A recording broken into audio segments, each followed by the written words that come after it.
Tonight's special guest, Lashrecse aired, brought to you exclusively from House of Ramirez. This is House Ramirez, and with me I have Delegate Miss Lashrecse. Lashrecse, can you go ahead and introduce yourself? I see you doing big things. Some of our viewers may not be familiar with you, but can you go ahead and tell us a little bit about yourself? Yeah, thanks so much for having me. I'm excited and look forward to the conversation. So I'm in Virginia, about 30 minutes south of Richmond, serving in the Virginia House of Delegates. I'm excited because, hey, I am a young Black woman, a mother, a sister, no different than anybody else. I just happened to have the privilege of 5 years ago taking a risk running for elected office. And when I got elected, I became the youngest woman ever elected to the House of Delegates. And I'm fortunate that I can work towards passing laws, electing our judges, and just trying to advocate for people who need it the most. Yes, yes, that's awesome. And you are the hope, you are the dream for us women with children, regular women out here just pushing to do better and to help our communities. You are that hope, you are that dream. If you can do it, we can do it too. And Yeah. congratulations to you being the youngest one. What? Stop. I That's think it's funny because when I first ran in 2015, all the older leaders would say, I think I have ties and socks older than you. And I'm thinking, oh, wow, that's great. And so there was this idea that, well, you're too young. You shouldn't try and do this. And I think I'm living proof that that's absolutely not the truth. Exactly. And we have to understand that we can't live in what society puts us in, this small little box. We have to live outside of that. We can do bigger things. We can do more. And you're living proof. That's awesome. That's Yeah. right. I think that's right. And I think actually, I'm one example of many. More and more, if we look at what's happening around us, we're seeing young Black and Brown leaders find their voice, find their place, and bringing about the change that we need. And so there are a lot of us out here that are just like, you know what, we're tired of looking it for Mhm. somebody else. We're going to look for it in ourselves and make it happen on our own. That's true. That's true. And now is the time. Our generation is picking up that torch that our ancestors are like, we're a little tired. We started this. Go ahead and finish it. And we're like, all right, let's do it. That's right. I mean, if you look at so many great women leaders, civil rights leaders, and giants, and the age that they were around the time when they started to do this work, it's clearly our time. The baton is in our hands. And so it's beyond time for us to show up and prove what our generation is going to offer. Yes, ma'am, that's true. And tell me, what have been some of your inspirations and some of your mentors that you use to cause this change? Like you're a trailblazer. It's interesting because I believe that other women have been around me since the very beginning. I can recall as early as, elementary, middle school, high school days, and other women pouring in what at the time felt like, oh, this is so cliche. You can do anything you want. We have all heard these different sayings, but there have always been women who have attempted to show me the way, provide me with opportunity. And that's why I believe strongly, number one, that we're as strong as our network is. Because if you're not at the table yet, to have someone who is that will vouch for you and that will open the door for you, that makes all of the difference. And then I would say, to be honest, my peers, other leaders around me, you've heard the phrase iron sharpens iron. Well, the Mhm. leaders, Black and Brown, that are around me, we sort of work together. We bounce ideas off of each other, and we use each other for support during very difficult times because, this work is not easy. And to have other people who are sort of traveling the road with you, they are oftentimes very helpful. And I would say, lastly, that the other thing I've learned is that even if there is someone you love and aspire to be, and you don't know them, you can still pick up habits and watch their mannerisms and watch their leadership from afar and embrace some of those same tactics and strategies on your own. And so some mentors, they don't even know they're my mentor from a distance, and they help me be the very best. But definitely I would say other women have helped to get me here. That's wonderful. And it's true, and I tell this to everyone. We don't pay attention to who's around us and who's mentoring us at a young age until we get to adulthood and we're like, whoa, they were pouring into me at a very young age. They cared, and we have had elders in our lives, and sometimes we don't recognize it until later. Sometimes, we recognize it early on in life, Yeah. but other times it takes us to become adults to be like, wow, I'm peeping game now. So, the fact that you had that on, you said what? We have to take a little bit of time to develop, but once it clicks and you get it, it's absolutely helpful. Exactly. You can't take that for granted. So yeah, that's beautiful. Are there any mentors that besides, everyone that you have had, like your parents or a specific person that you have been coaching with and have been bouncing ideas off of that you'd like to mention? I would say that I would give credit to the woman who was really instrumental in getting me to elected office. She actually was a former elected official in the seat that I serve in now. And when I was in college, I remember her speaking at an event during a president's forum. And she said, well, anybody who would love to come and intern with me, my door is open, and offered us the opportunity. I happened to be sort of the only person who actually took her up on that offer. And that was really the beginning of my journey, even though I didn't know it at the time. Her name was Senator Rosalind Dance. And prior to being senator, she was a House member, which is what I am. And she really laid the path for me to travel, introducing me, helping me understand the process, to learn the district I serve. I represent about 80,000 people.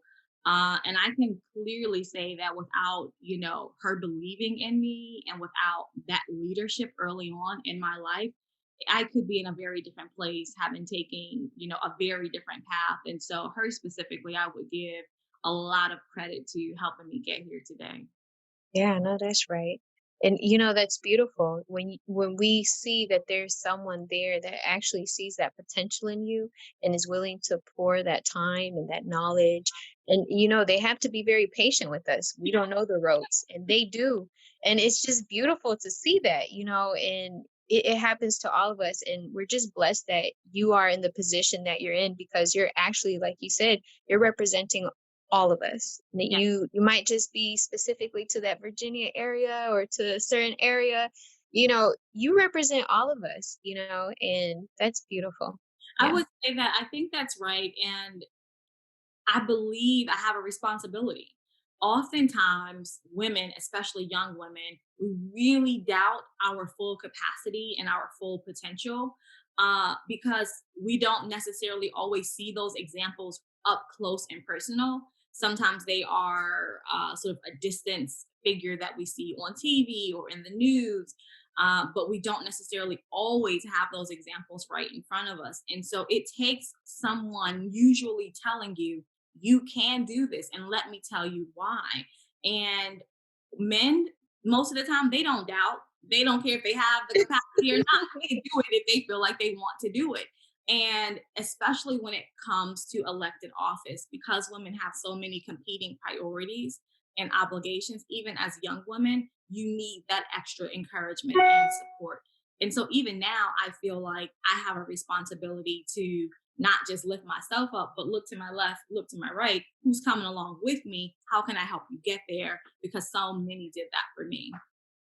Right, right. And it's true, we face a higher challenge as being female. But then being brown and black just adds to it. And, there's no barrier that's put in front of us that we cannot overcome or go around or find a way through it, and that's clearly it. So have there been any challenges along the way? It's true. We do need everybody we have in our corner to keep on pushing. And as women, as strong women, brown and black women, we can do what we want to do. There's no limit to what we can do. But have there been any challenges? I assume so. It's not, the system's not set in place for us to be in the position that you're in. The system's not put in place for us to elevate to that, level. And you have broken all barriers, you know? I appreciate that. there were certainly a number of challenges, and I would say they appear on a spectrum. Some from early elected office happen to be growing pains, and I feel they are a little different than what they are now. So early on, ageism absolutely was a thing, on top of being Black, on top of being a woman. And frequently, older leaders is what you are surrounded by, especially in elected office. And many of those leaders would assume that because you are younger, that somehow you know less. Well, interestingly enough, my life is one of hardship, of adverse circumstances, of, being an older sibling that took on a lot of responsibility because my mother had me when she was 16. My father was just retiring from the Navy, but they were very young parents. And Hmm. that comes with its own set of challenges. So my life experience informs my decision making, it informs my advocacy, but none of that is taken into account when you get into elected office and you're surrounded by these individuals who think, oh, you're young, let me teach you something. And so that was a very real challenge early on. And I think that's true regardless of whether you're in elected office or any other profession. When you're young, you are just assumed to know less. And so you have to be really strategic and deliberate about how you sort of build your own brand. You have to be deliberate about gaining that respect and that trust. But I will say the good news is once you do it, it's done. And that's why I feel like I'm okay now. So early on, that was a real challenge. But today, that is not the challenge. Today, the challenge is feeling like a broken record on issues that are impacting Black and Brown communities. Since the very beginning, again, I'm carrying my own life's experiences with me saying, I know these things are a problem because I live them. And here we are, yet and still trying to put laws in place that help people that are experiencing these difficulties and these hardships. And when you're in the minority, not just figuratively, but literally in your thinking, it is very difficult to stay encouraged. You have to speak life into yourself to continue that fight because so many people are depending on it. But it is a real challenge. And then lastly, I would say, again, just as a mom of two young boys and a wife, basically elected office in your personal life, it's like work life Jenga, whichever you can keep from falling from day to day, trying to continue to prioritize yourself and your own needs, your family's needs. It's a true balancing act. I believe it. I believe it. You're definitely encouraging to all of us, mothers out here, just like you said, building our brand.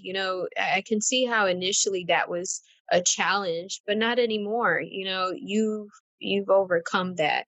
And just because we're younger doesn't mean that we're less informative.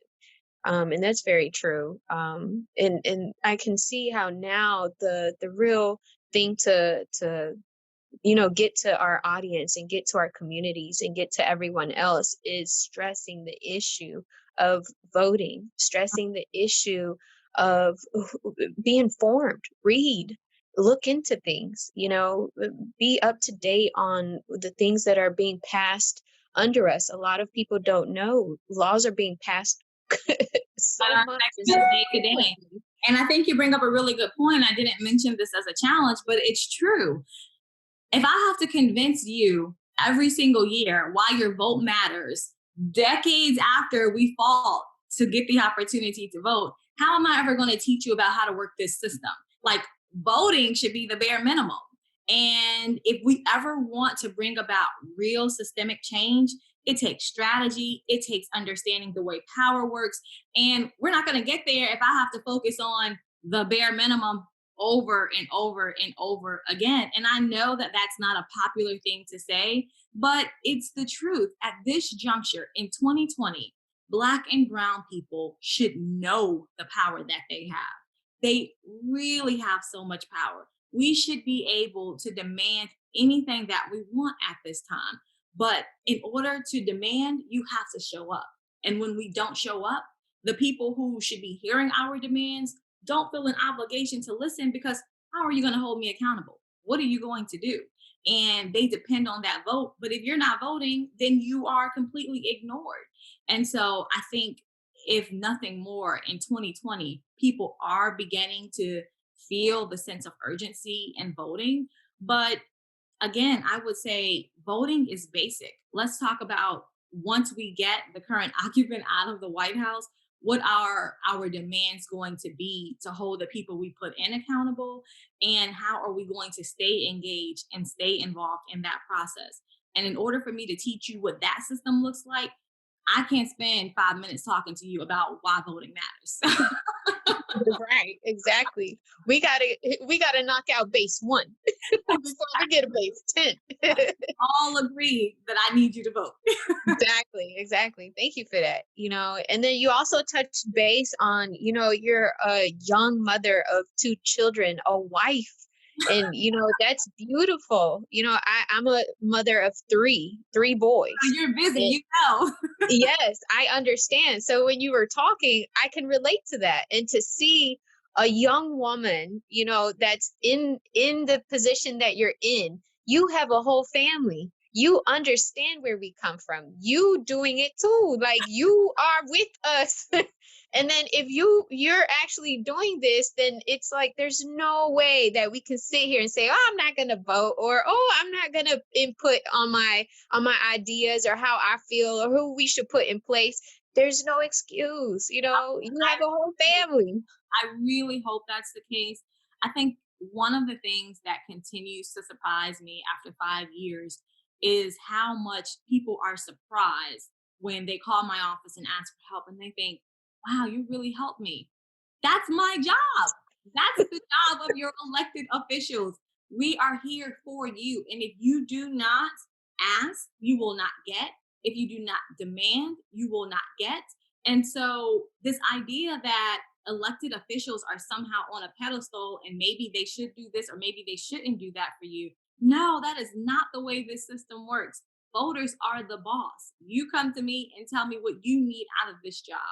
And I need for us to fully embrace and fully understand how that relationship is supposed to work.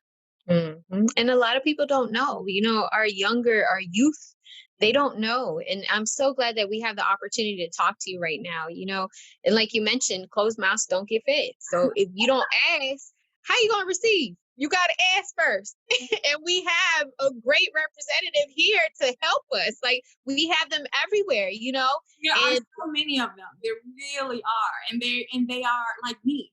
They're eager to put you onto game. But not if we are sitting here talking about the basics. exactly, exactly. But hopefully everything changes. Like you mentioned, 2020 is the year, it's the year of awakening. It's the year of change. It's the year that we're all in tune. As we clearly see, it's a little funky. There's a lot of weird things going on. But There's so much. 2020 has shown us so much hardship, so much pain, which is what makes this election year that much more critical. I know that every year, every elected official says, oh, this is the most important election of your lifetime. No, it really is. right. It really is. I'm not just saying it. Yes, exactly. So thank you for letting us know. Thank you for explaining that to us. It's very important that our readers and our viewers that are tuning into this interview, that they have the opportunity to become informed. And if you already know, just teach somebody else who doesn't know. It's important that we pour into our youth, So yeah. So let me ask you, you worked on the legislation to pass Brianna's Law, which is the no knock warrants. Tell me about that. How was that experience for you? Like, that's big, that's major, and the whole case, it could have been our cousin, it could have been our sister, it could have been our auntie, our moms. And, that was somebody's family member. She is part of us because we see what our communities go through, our brown and black communities go through every single day with this. So it's important that this was passed. How was that for you? So I really appreciate this question. And I think you're absolutely right. I feel heavy even just thinking about it. I feel such a deep connection to the purpose of the legislation. And I honestly have to first pause and say, if it were not for protesters, if it were not for advocates, many states like Virginia would not even be in a position to have this conversation. And because of it, we are now able to not only just have a conversation about it, but as a lawmaker, that feels such a heavy connection to its purpose, not just for myself, but for the community I represent. We're actually allowing this to change the system in Virginia. And so early on, when I introduced the bill, which is literally what the first stage of it becoming a law is, police, law enforcement, police chiefs, sheriffs, they were adamantly opposed.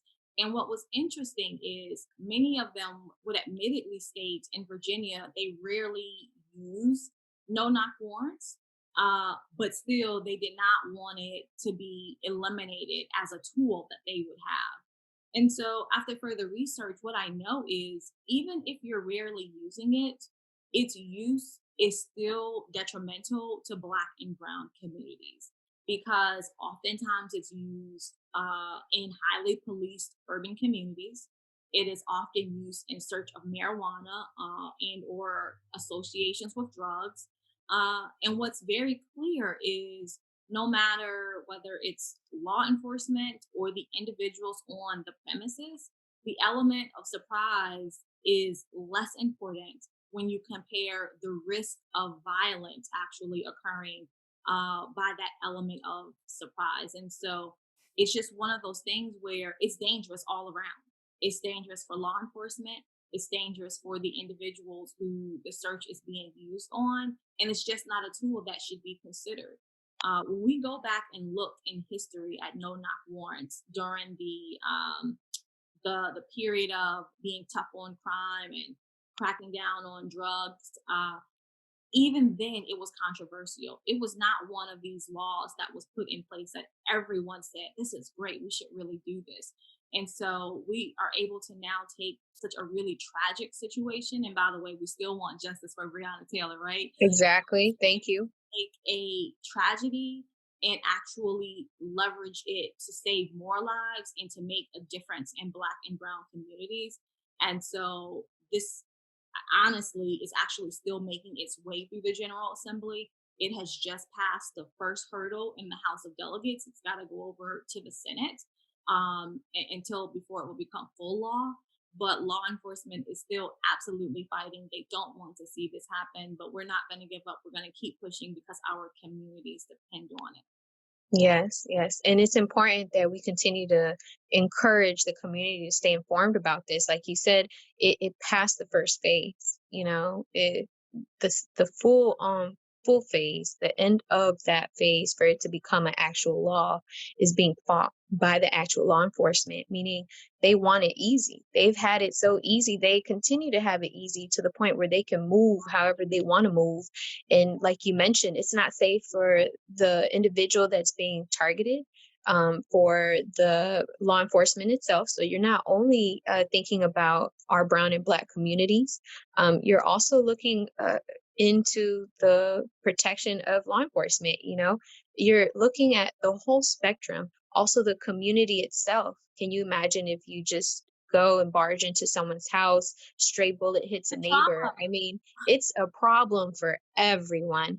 And the fact that they're fighting it tells us a lot. It's waking us up, Yeah, and I think this really reminds me of why the relationship between advocates, activists, protesters, and lawmakers is so important.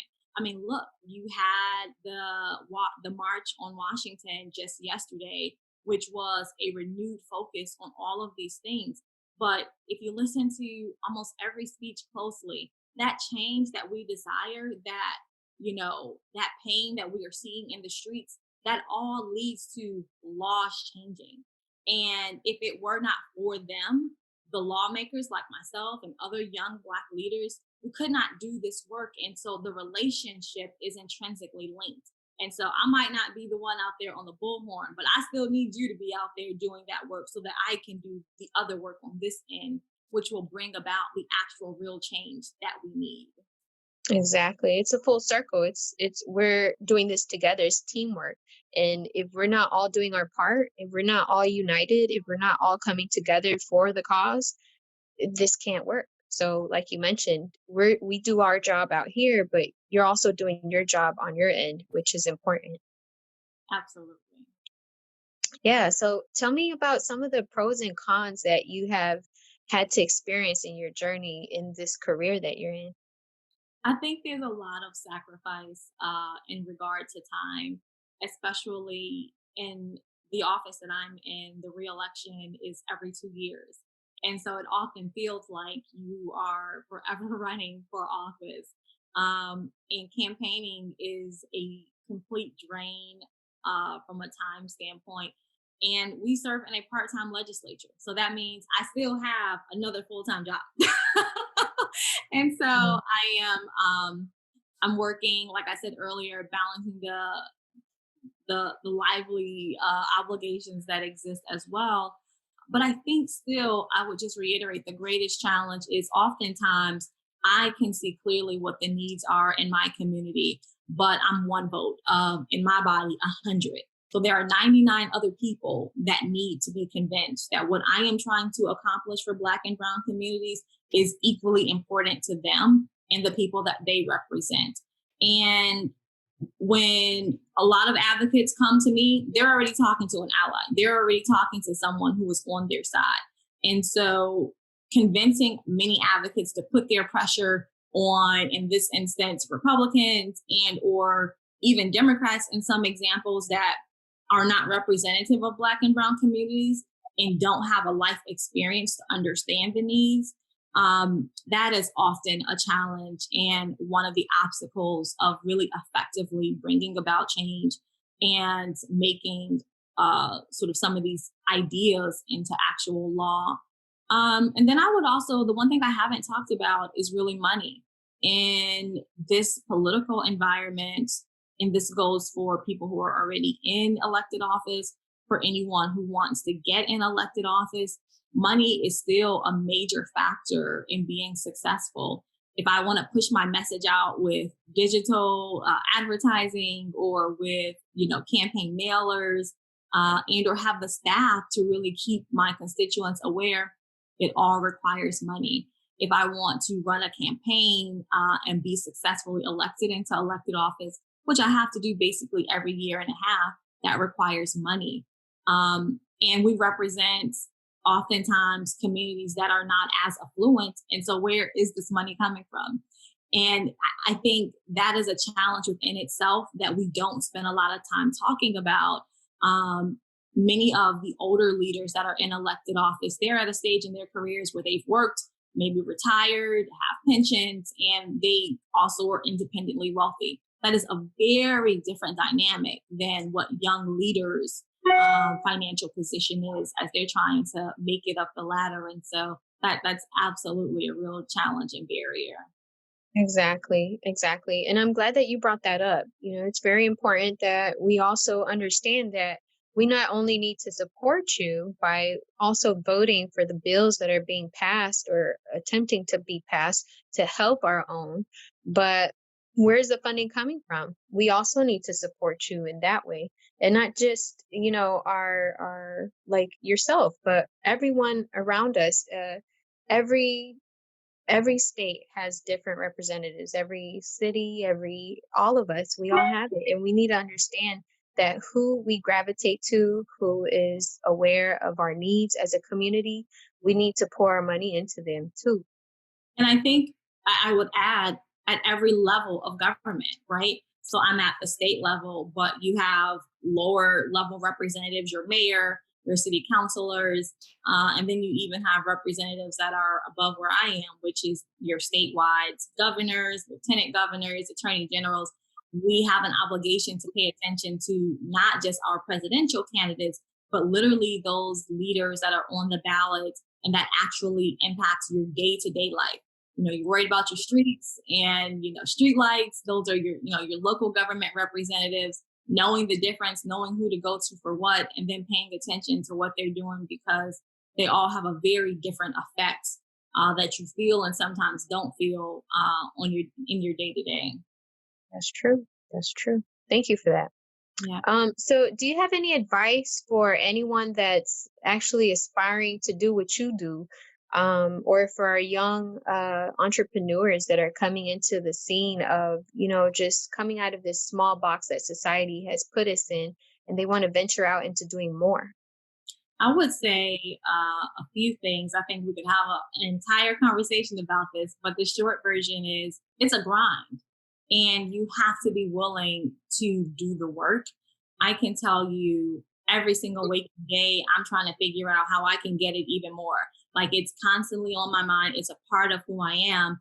And I care a lot about it. If it's not your passion and you just think you want to do it, spend some time with yourself to figure out why.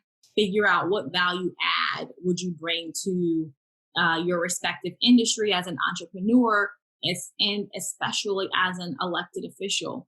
I would also say that do your homework. You have to know every element and as much as you can about this work before you decide you want to jump in.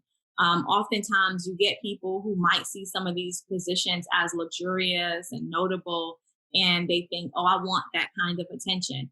But this job has a lot of lives at stake, a lot of people who are depending on you, and you can't do that haphazardly. I would also say I feel pretty confident in saying that you should know yourself.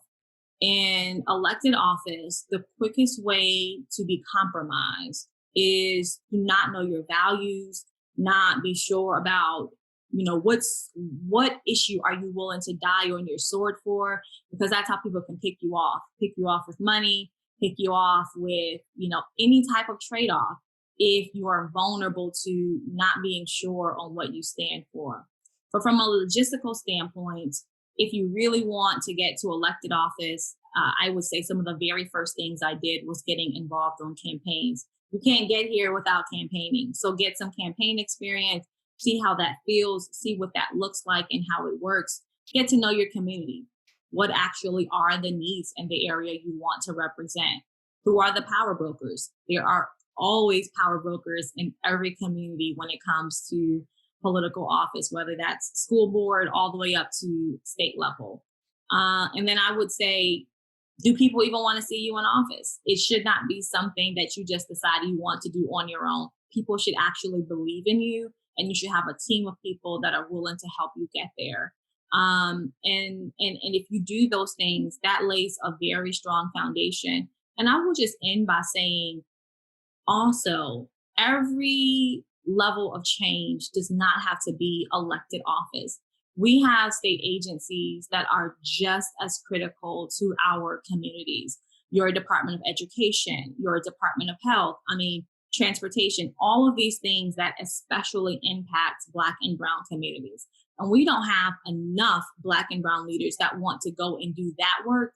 And that is really where the levers of power are. Because even when I pass a law at these state agencies, they are responsible for how that law is implemented. And if we are not at the table there, there's a lot that can get by, a lot that can be delayed, and that has a real day-to-day impact on us. And so my new thing is encouraging people, let me see you go work there as well, in addition to state elected office or local elected office, because we really need to be at the table there too.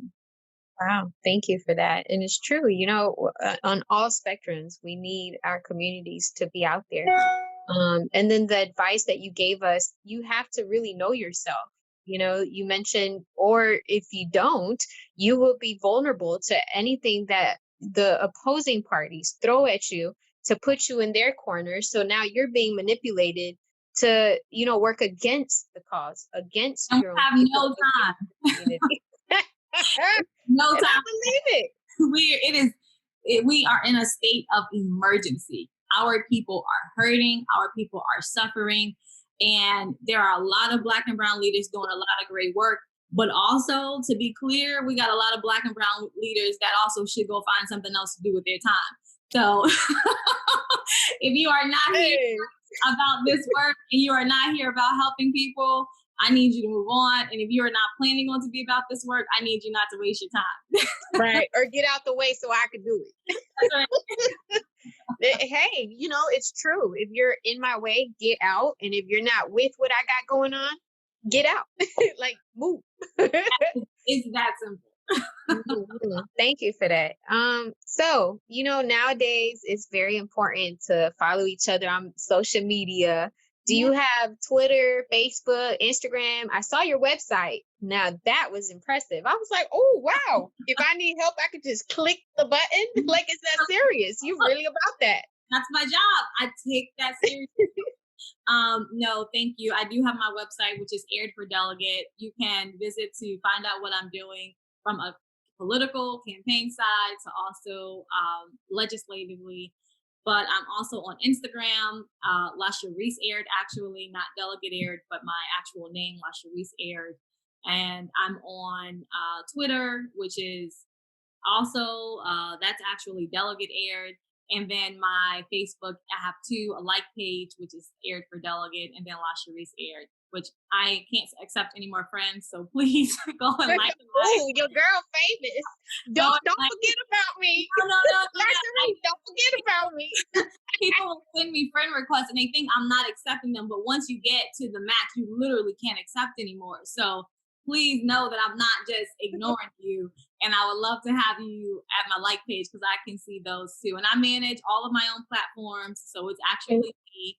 I might have somebody post something for me every now and then, but for the most part, I'll see your DMs. And I take it very seriously that if I'm not the person who has the answer, I can go and find it. If you need some advice or help, people will tell you they have DM me. I will give it to you because I feel like we have to lift each other up.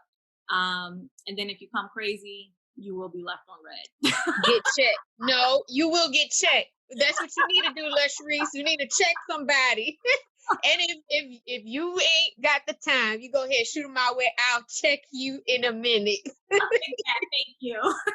Yeah. So thank you. Are there any shout outs you want to make before we wrap this up? I actually thought about this and I said, who I want to shout out? I want to shout out everybody who showed up to the March on Washington yesterday. I want to shout out every activist, protester, advocate, the people out there who are using their own personal time in doing this work. I mean, when I say if it were not for them, we would not be in this moment, I truly mean that. And so I feel like the shout out goes to them. And the shout out goes to us because we're showing up like never before. We're not backing down. I mean, you look at NBA players, you look at the WNBA players. I mean, in ways that we have never seen, we are being there for each other's. We are living what we wanted to see in others and did not, and we are forcing the change to come. So I think that's where the shout out needs to go. And I'm excited to see where we are headed, especially in November, because all of my beautiful Black and brown family is going to show up and vote. I know that's right. And it's very humbling. Thank you. I appreciate that. You can tell that you're very passionate about it. Thank you. But then also the shout out goes to you because girl, stop. Thank you. Oh, girl, you better make me blush. Oh, no, listen, because you were open to having this conversation. A lot of times people are like, oh, I don't want to talk politics. I don't want to hear about voting. But you were open enough to say, let's have the conversation and allow the folks on your platform to hear what I have to say. And for that, I am grateful. There are a lot of people who do the commentary out there. And some of the times the people actually slaving doing the work would be like, hey, over here. And so the fact that you are helping me to actually bring my lived experience to your platform, I'm totally grateful. Oh, well, thank you. That's humbling. Thank you so much. You're going to make me blush, It's okay. Thank you. Thank you for taking the time to talk to me today. Absolutely. I appreciate it. And anytime you want me back, I'm happy to. I appreciate that. Thank you. Make sure to follow Lashrecse on Facebook, on Twitter, and on Instagram.